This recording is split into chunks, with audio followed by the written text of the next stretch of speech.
Penalties. Hey, no athlete likes them. And to be perfectly honest, no official likes to assess them. If I had $1 for every time I've been described as a guy who assesses penalties at races, well, let's just say I wouldn't be working a full-time job. I'd be working as a triathlon official.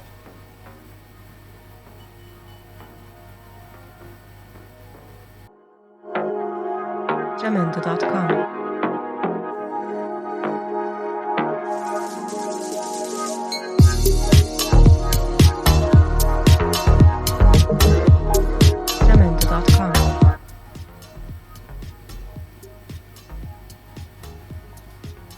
Hey, hi, it's Mike Bowen, and the Rules Embassy is now open. This is the 31st of July, and I hope you guys are doing well out there. It's very hot and humid here in the Kanagawa prefecture of Japan in the Miura Peninsula.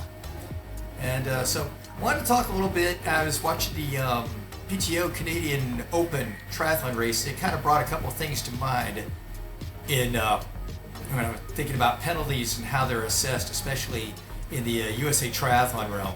And so we tend to use variable time penalties and all that good stuff for infractions of behavior. So what I'm going to talk about, this is my personal opinion on the issue of the variable time penalty as used by USAT, okay? Pardon me. So many of the cases where a variable time penalty is assessed for rule infractions, it seems rather arbitrary mathematical equation, right? Okay. So let's say there's a bike and a rider who's not riding in a proper position in relation to other athletes on the bike course, say drafting or overtaken or just being out there and blocking another rider. They may be gaining an advantage or increasing the chance of an accident on course, but what is the advantage equivalent to in a certain amount of time? And does the addition of a time, whether it be 2 minutes, 3 minutes, 4 minutes, 5 minutes, whatever have you, does it correct the situation? Does it provide near real-time correction of the behavior? Does the athlete, quote unquote, learn their lesson? That's the big question, okay? So how can technical officials or rules officials do the things which they would rather be doing for which they're tasked? 90% of the job of the technical official or the rules official is to educate participants on the rules, whether it be USA Triathlon rules or World Triathlon rules or WTC related rules. That's what we're there for first and foremost. And then to ensure the safety and the fairness of the event on the race course. So how do we decrease the relationship with the individual athlete that to me seems quite often to be really, really adversarial? So first and foremost, I'm going to say this. Need to have more officials on the event venue. World Triathlon does a great job of this one, definitely, where you'll have a number of officials working transition, one or two officials working the swim, several officials are on the bike course, several officials are in charge of the run course, and whatever have you. And that's the only area that they focus on.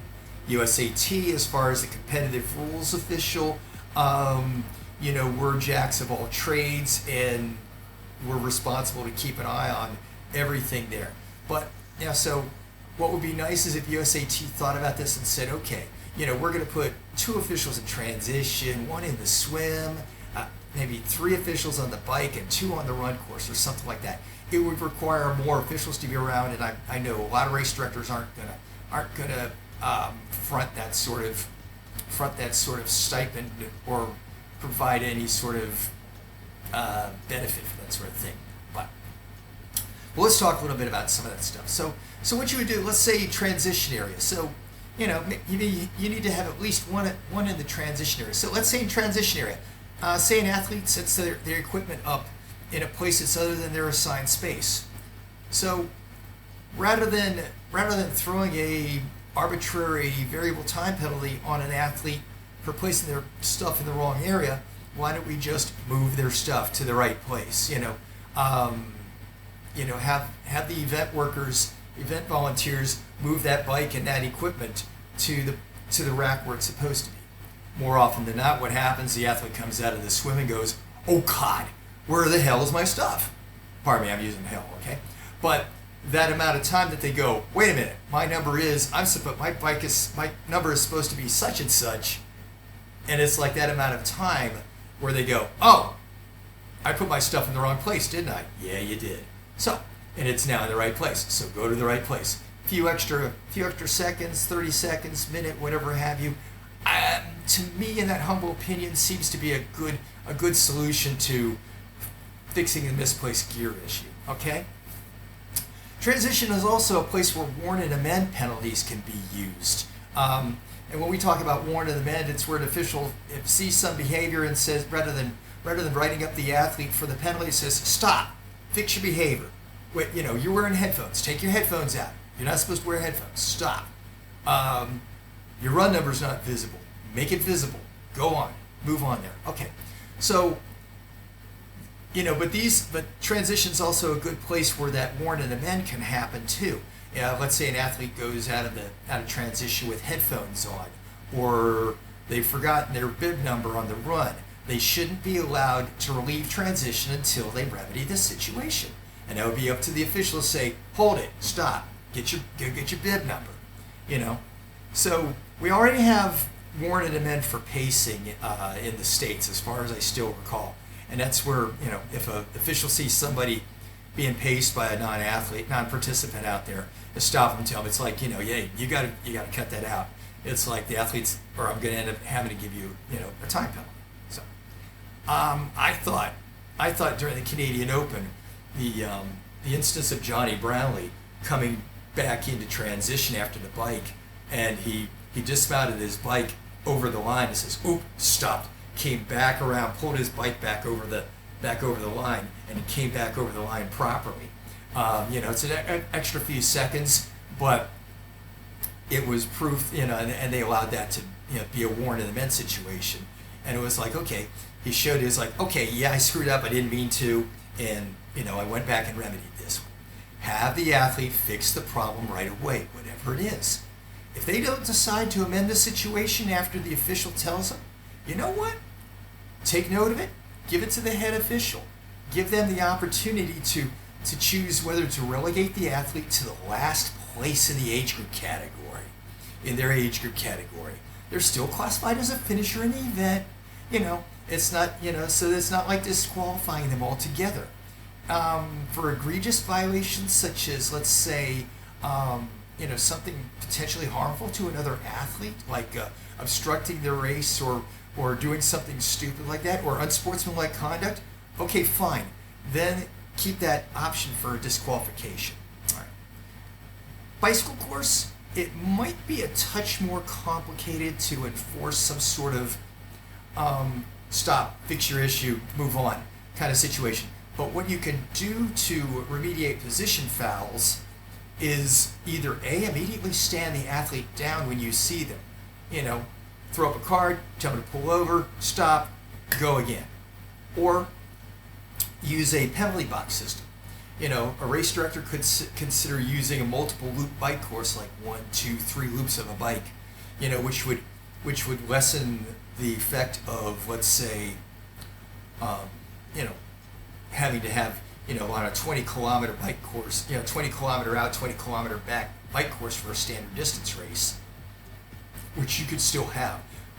And I know the problem is then you'd have multiple issues of congestion with athletes and everything like that, a chance for some accidents, but you kind of have to balance it out and say, well, I could do something like this, but maybe you have a penalty box out at the halfway point of the bike course and a penalty box right before transition area, and it's like let the athlete, if they get carded for a drafting call or a position call, stop in, give their number to to somebody at the penalty box, and then Omni Domini, it's like go and sin no more kind of situation, and take care of that. If they fail to stop on the bike course, go ahead and relegate them to last place in their age group category again. All right. Let's see, like I was talking about, remedying or warn and amend kind of situation before leaving transition. Say athlete decides, that somehow they get onto the bike course without having a run number, run course without a bib number. you know, have, you know, if you're the official and you catch them out on the run course, it's like take their information down, tell them to stop at the aid station, and then to do a stop and go kind of situation there, and then continue on the run. I realize some of these recommendations might be a touch on the side of unworkable, and you're going to have athletes who are going to want to sit and argue about, you know, whether a situation they should be penalized for a situation. You know, fine, sit there as the official and like I'm all well and happy to discuss the issue with you.